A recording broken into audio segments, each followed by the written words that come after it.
Coming up, gang violence in Yuma leaves a teenager dead. We'll explain who that victim was and the latest in that investigation. Also, meth on the rise in Yuma.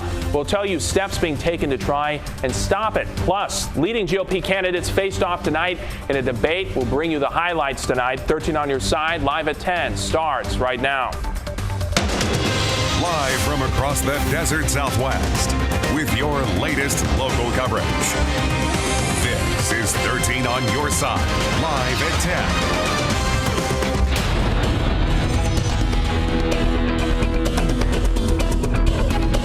Good evening. Thanks for joining us tonight. I'm Nylander. We have breaking news this evening. What appears to be a very active scene in Yuma tonight. We have reporters at the scene. Very few details available at this time, but what we do know so far, the incident is taking place by 20th Street and South Factor Avenue at the Yuma Recycling Center. Over 6 law enforcement vehicles at the scene and a helicopter. So far, our reporters at the scene say they could hear officers yelling for someone to come out with their hands up in the area. The officers are in tactical gear at the scene. Our reporters say they can see U.S. Customs and Border Protection, YPD, and the Yuma Fire Department there. The surrounding area is blocked off. This is an active scene. You should avoid that area at this time. We will update you with more details as we receive them. New developments tonight for the Yuma teen that was shot and killed in what is being called a gang-related shooting. The Yuma Police Department is now ruling the teen's death as a homicide. 13 on your side, reporter Danelle Confair joins us now live in the studio with more. Danelle, what can you tell us at this hour? Chorus, 15-year-old Victor Sanchez has died after a gang-related shooting Saturday night. Police have now determined that shooting as a homicide.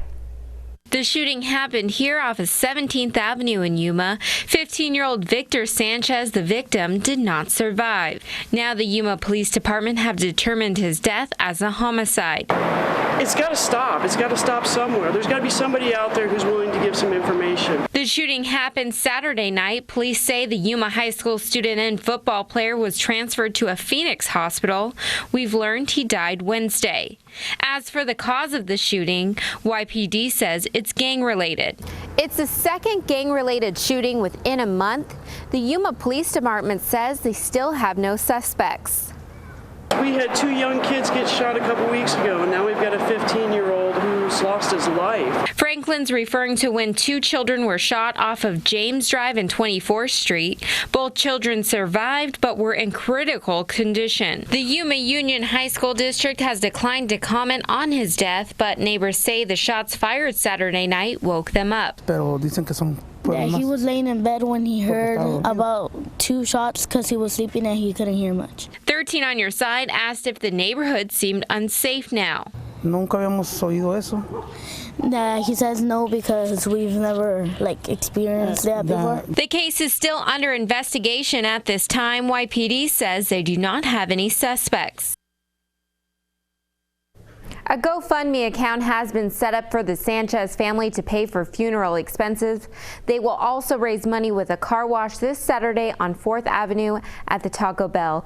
Reporting live from the studio for 13 on your side, I'm Danelle Confair. Back to you, Chorus. Thank you, Danelle. A bloody start to 2016 in Chicago. Since the start of the year, over 100 people have been shot. CBS's Adriana Diaz takes a look at what is being done to fight the violence tonight. Just 2 hours into the new year, 24-year-old DeAndre Holiday was gunned down after a fight at a New Year's Eve party, the first homicide of a bloody 2016. Since January 1st, 110 people have been shot compared to 37 during the same time last year, a nearly 200% increase. In terms of crime, it's been a little bit of a frustrating start. John Escalante is the acting superintendent of police. His predecessor, Gary McCarthy, was fired in December. A lot of it is gang conflicts, but also heavily driven by social media. Feuds that play out on sites like Facebook and Twitter. While overall crime was down before the new year, gun violence is soaring. One factor, police officers may be holding back in fear of being the subject of a viral video, a point Chicago Mayor Rahm Emanuel was overheard making to Attorney General Loretta Lynch last fall. But we have allowed our police department to get fetal, and it is having a direct consequence. Do you think the police is doing enough? I don't know if he can do enough. Riddell Lacey's 19-year-old grandson, Eric, was one of the 21 people killed by guns this year. He had just started a job 2 weeks ago and hoped to join the Navy. Saturday, he was shot in the head in an apparent ambush. Lacey says he wasn't in a gang. Before he passed, he said, we good, y'all? And then they didn't hear him anymore, and he was slumped over.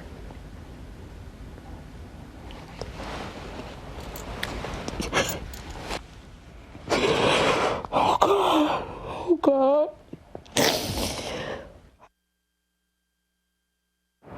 To try to curb the violence, the acting superintendent has decentralized the police gang unit. Smaller teams are now permanently based in communities known for gang activity. The goal is to try to stop conflicts before they start. Adriana Diaz, CBS News, Chicago. A sad update tonight on a missing person case we've been following for you. The Yuma Police Department has confirmed to 13 on your side tonight that Jaime Marin Juarez, who has been missing since Monday, has died. YPD says the Yuma County Sheriff's Office discovered Juarez's body this morning in a desert area in Dome Valley. Police say they do not suspect foul play. Juarez was 53 years old. A Bloomington man is in jail tonight in El Centro for allegedly shooting his own brother, according to the El Centro Police Department. Police found 64-year-old Keith Pryor hiding in a local motel yesterday. He was arrested without incident. No weapons were found on him. Pryor allegedly shot his own brother outside of a restaurant in San Bernardino, California. Our canine officers, along with one of our sergeants and several members of our patrol division, responded to the La Siesta Motel located in the 1200 block of Adams Avenue to assist the Marshal Service at their request. Ultimately, Mr. Pryor was taken into custody. The victim was shot once and taken to the hospital. No other information is known about his condition at this time.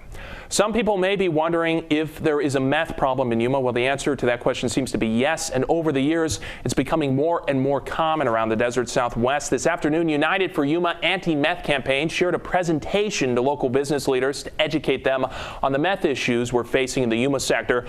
April through May of 2015, there were 143 meth-related arrests with the patrol unit of the Yuma Police Department. Those numbers have increased substantially from the prior years, which concerns a lot of community leaders.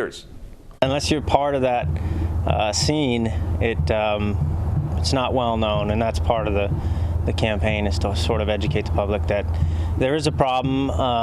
Yuma's not a terrible place to live. It's not rampant with meth everywhere, but it is a problem.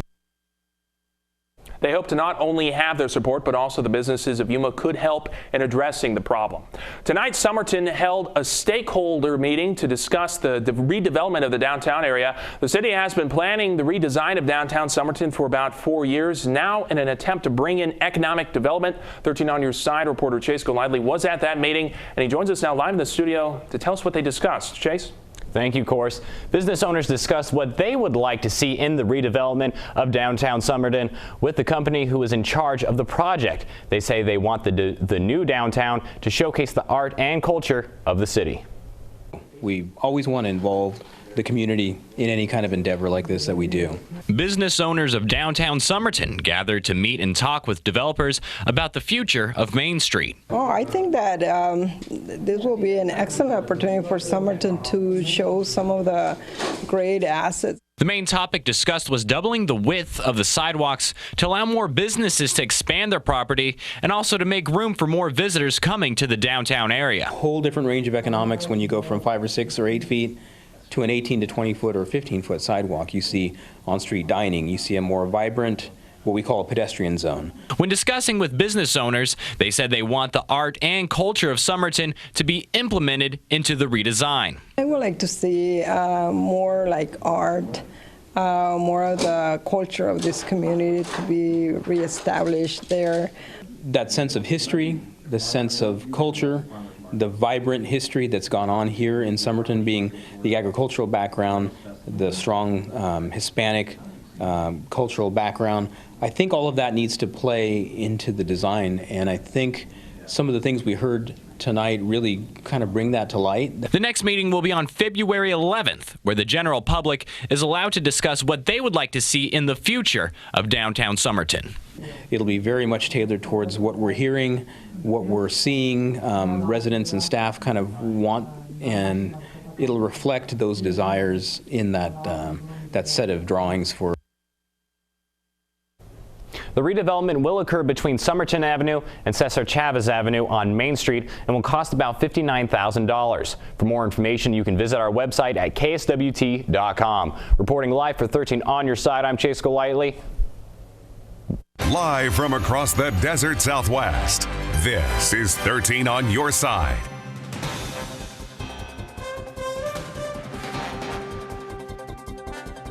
Good evening, everyone. Desert Doppler showing that we do have a weak weather maker coming its way through. What does that mean for us? Well, it means we'll see some clouds, especially through the early morning hours and also for the morning. Now, temperatures have gone into the 70s yet again today, or exactly at 70 degrees, I should say. But you know what?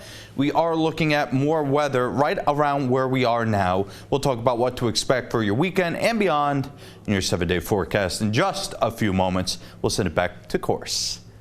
Thank you, Nick. The winning numbers were announced last night for the largest Powerball money prize in the world. And while no one in Yuma won the $1.6 billion prize, one person did win $1 million by purchasing a ticket at a gas station in the foothills. The Shell gas station located on Fortuna Road sold a Powerball ticket that had the same 5 numbers that were drawn Wednesday night, but was missing the Powerball number. Very close to the $1.6 billion jackpot, but still $1 million is nothing to complain about. We tried talking to that manager at the Shell gas station, but they declined to comment on the ticket. But when we entered the gas station, the workers there were very excited. They sold that $1 million ticket. 3 lucky people from California, Florida, and Tennessee with the numbers 4, 8, 19, 27, 34, and the Powerball number of 10 will share the world's largest lottery jackpot of $1.6 billion. CBS's Marietta Real has the story. You would think someone here actually won the lottery.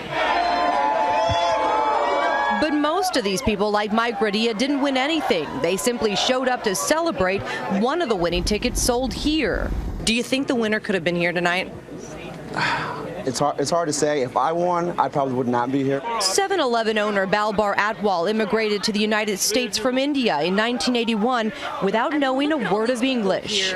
The outpouring of support that you're getting, how great is that? You want to ask Chino hello people? You can ask them. Hey, Chino hello people, how you guys feel? Because Atwal's store sold a winning ticket, he also gets a piece of the pie, $1 million. He plans to share it with his employees. We were the #1 lottery in the nation as far as sales go. California sold $386 million worth of Powerball tickets, at one point selling 37,000 per minute.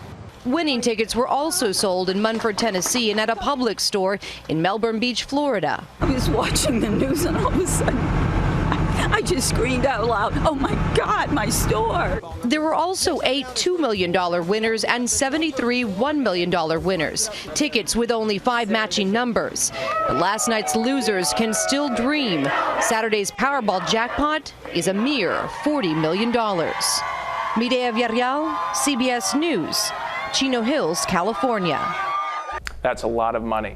A new center in the Imperial Valley will assist those who served our country. A resource center for veterans opened this week in Calexico. Kiki Camarena Library in Calexico announced the opening this Tuesday. Their goal is to help veterans and their families with information about benefits, job applications, and much more, all at no cost. The one-of-a-kind center is ran by volunteer experts in the subject being veterans themselves, and they say they do it expecting nothing in return. I spent 10 years in the Air Force and 16 in the California National Guard. So what little I might have to offer the veterans, it'll be my pleasure, my honor. Diola says he hopes this center inspires other communities in the Imperial Valley to open more resource centers. For more information, you can visit CalexicoLibrary.org. The leading GOP candidates faced off for their 6th debate tonight. When 13 on Your Side returns, we'll show you some of the heated topics from tonight's debate. We'll be right back. Don't go away.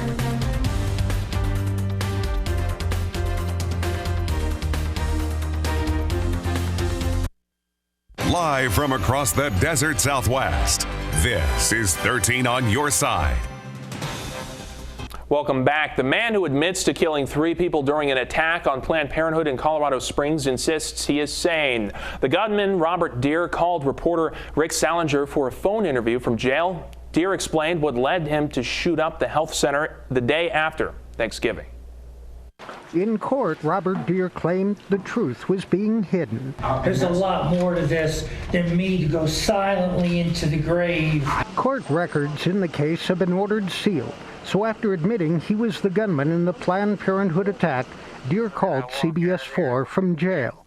He told me the armed assault wasn't calculated before that day. It was just a spur of the moment that, okay, they want this way, they want come for me, they want to start a war, and so that's why I did it. He claims 10 FBI agents were following him from his trailer home in Hartselle that morning. I felt like they're going to get me, and so I'm going to pick where I want to make my last stand.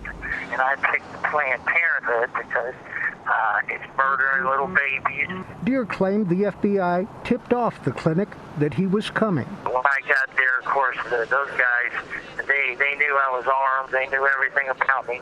Well, they slither off like little snakes, and then they get the local cops to do their dirty work. Deere has been ordered to undergo a competency hearing at the state hospital, but he says he won't cooperate. I'm coherent and I'm sane. Why would I want to open Pandora's box? He says he expected to die that day, but after a more than 5-hour standoff, he chose to give up. Now, the rest of my life, I'll be either, executed or in here.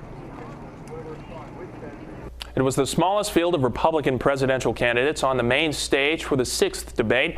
And with the first contest in Iowa just weeks away, the conversation got personal. CBS's Weijia Zhang has more from North Charleston Coliseum in South Carolina. Frontrunner Donald Trump brought his birther argument against his closest rival to center stage in a debate on the Fox Business Network. Trump claims Ted Cruz isn't qualified to run because he was born to a U.S. citizen on Canadian soil. Why are you raising this issue now? Because now he's doing a little bit better.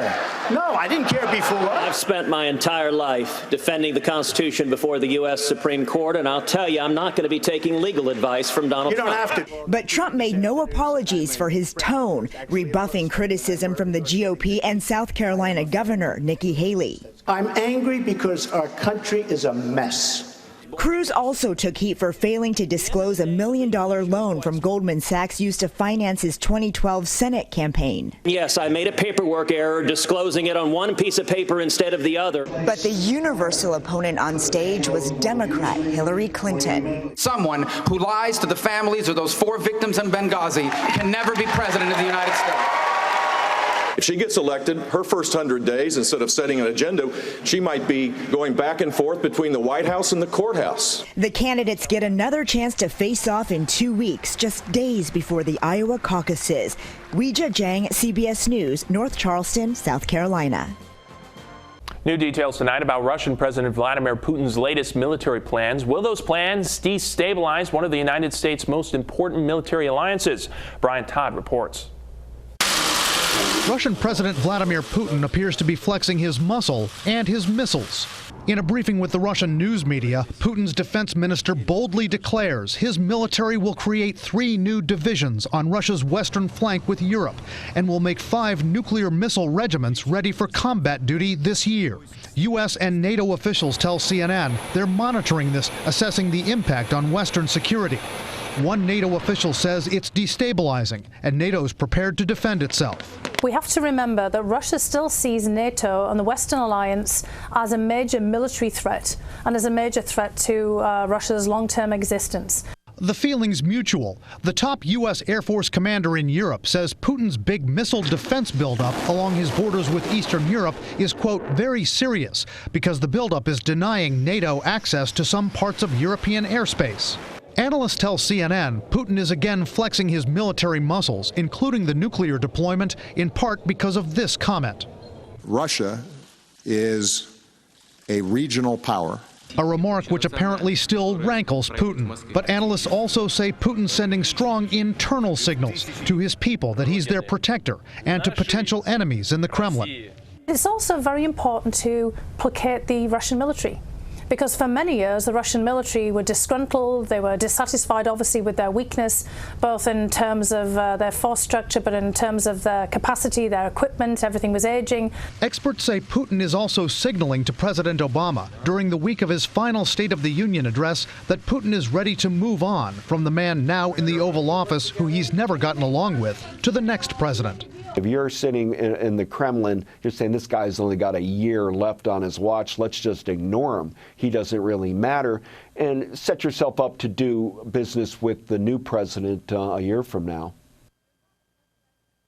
Coming up, should sugary drinks have warning labels? We'll tell you about a new study that's taking that measure one step closer. Plus, our chief meteorologist, Nick Bruziak, he'll have your full forecast when 13 on Your Side returns.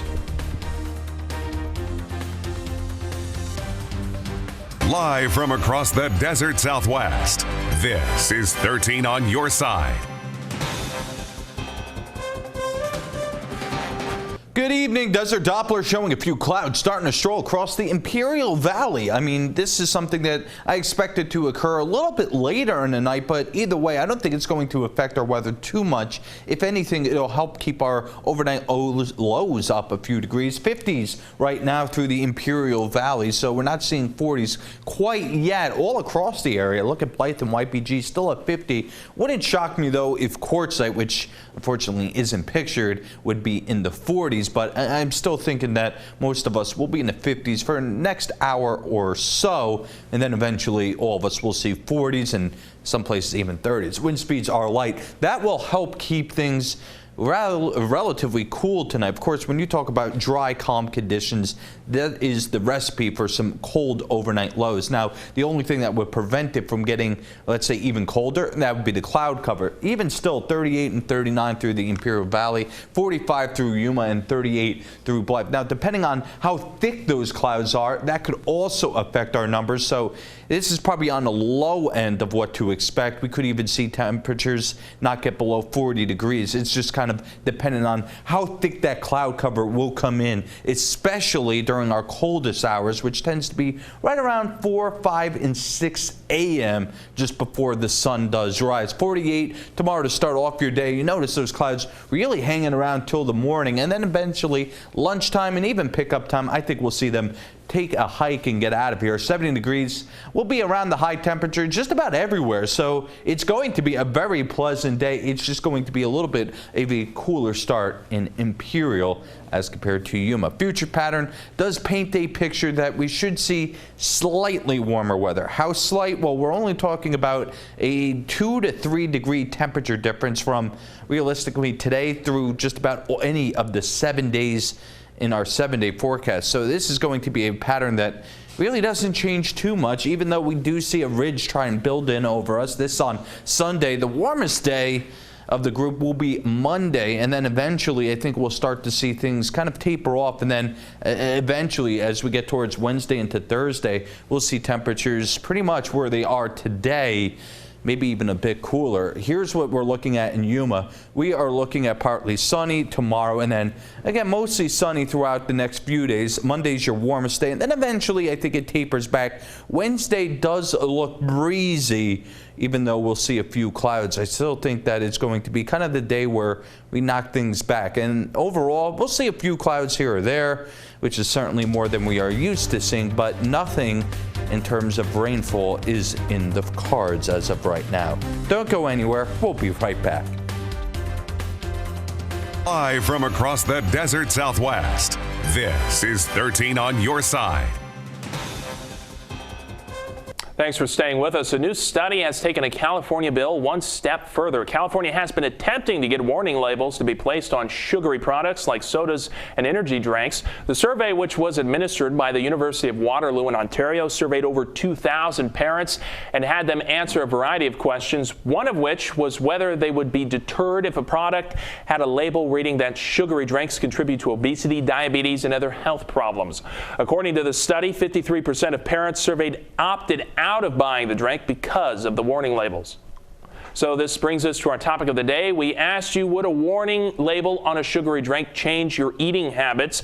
Lee says, quote, knowledge is power, end quote. And Candy told us at 13 on your side, quote, no, that is stupid, end quote. You can still weigh in on our topic of the day either on Facebook, Twitter, or our website, kswt.com.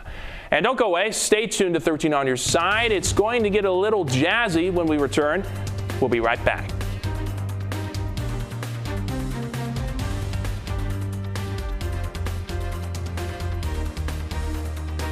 Welcome back. Thank you for watching 13 on your side tonight. I'm, of course, Nylander. But before we go, let's take a listen to a little jazz. Here's the first 2016 Village Jazz Series from today. Take it away.